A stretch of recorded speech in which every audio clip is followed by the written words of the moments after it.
Now it's time to set up audio. We will show you how to add microphones and desktop audio.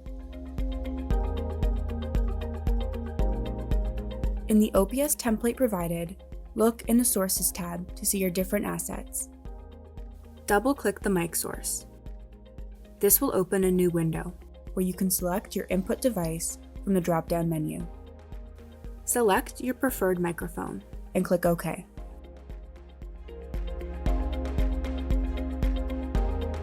You can also set up a microphone from scratch.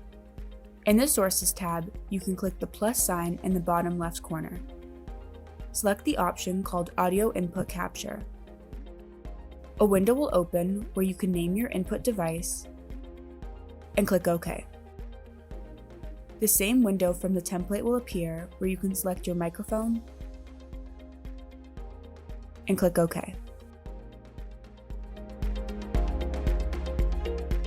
You can also set up audio for your desktop for scenarios where you may want to share your computer audio. For example, when playing a video from YouTube. To do this, go to the Sources tab and click the plus sign. Click the option called Audio Output Capture. A window will open where you can name your device and click OK. Select your output device, such as your device speakers, from the drop-down menu and click OK.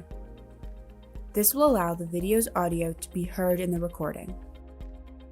You can see the volume levels in the audio mixer panel. Here you can adjust the volume using the slider. It is best to have all your audio sources remain in the green zone. You can also mute any audio source by clicking the volume icon to the right of the slider.